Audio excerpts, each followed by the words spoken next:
एकदा बाबासाहेब आंबेडकर संसदेतनं आपल्या घरी जात असताना काही महिला त्यांच्या विरोधात जोरजोरात घोषणा देत होत्या। त्यावेळी त्यांच्यासोबत त्यांच्या पत्नी माईसाहेबही होत्या।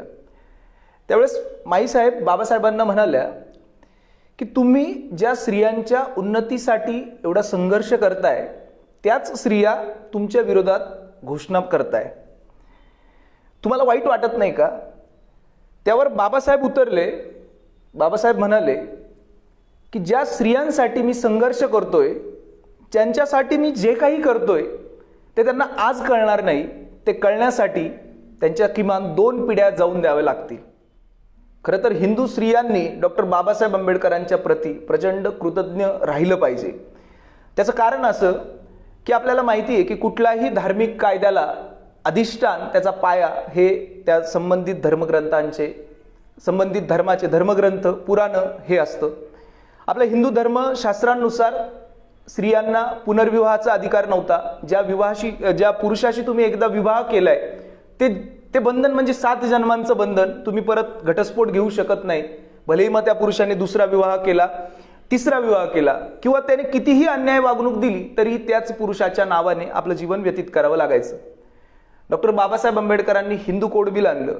हिंदू कोड बिलामुळे आपल्या स्त्रियांना घटस्फोट देण्याचा, घटस्फोट घेण्याचा अधिकार मिळाला, पोटगी मागण्याचा अधिकार मिळाला, पुरुषाच्या मुलाच्या बरोबरीने संपत्तीमध्ये अधिकार मिळाला। माझी आपल्या सगळ्यांना एक विनंती आहे की हे अधिकार आपण पुरुषी नजरेतून न बघता आपण या नजरेतनं बघायला पाहिजे की आपल्या बहिणीला ते अधिकार मिळाले, आपल्या मुलीला ते अधिकार मिळाले।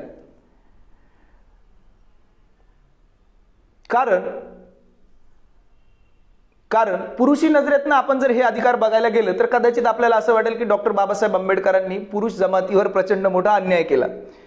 परंतु डॉक्टर बाबासाहेब आंबेडकर म्हणतात की कुठल्याही समाजाची प्रगती जर आपल्याला मोजायची असेल तर त्या समाजातील स्त्रिया किती उन्नत आहे, किती शिकलेल्या आहे हे आपण तपासायला पाहिजे। आज आपण 21व्या शतकामध्ये जगतोय। आपण बघतो की आपल्या बहिणी, आपल्या आई आपल्या बरोबरीने, पुरुषाच्या बरोबरीने खांद्याला खांदा लावून काम करताय, संघर्ष करताय। कदाचित डॉक्टर बाबासाहेब आंबेडकरांनी हे अधिकार जर त्यावेळेस दिले नसते तर आज स्त्रिया इतक्या उन्नत आणि प्रगतीच्या दिशेने जाऊ शकल्या नसता। डॉक्टर बाबासाहेब आंबेडकरांनी स्त्रियांसाठी आपल्या कायदे मंत्री पदाचा राजीनामा दिला। आपण म्हणतो की ह्या समाजाचे नेते, त्या समाजाचे नेते, डॉक्टर बाबासाहेब आंबेडकर जर म्हटले असते की फक्त बौद्ध समाजातील स्त्रियांसाठीच मला हा कायदा पारित करायचा आहे, कदाचित त्यांना इतका संघर्ष झेलावा लागला नसता आणि ते एकदम सोयीस्करपणे झालं असतं। परंतु डॉक्टर बाबासाहेब आंबेडकर हे फक्त एका समाजाचे नेते नव्हते, तर ते खऱ्या अर्थाने राष्ट्राचे नेते होते, लोकांचे नेते होते।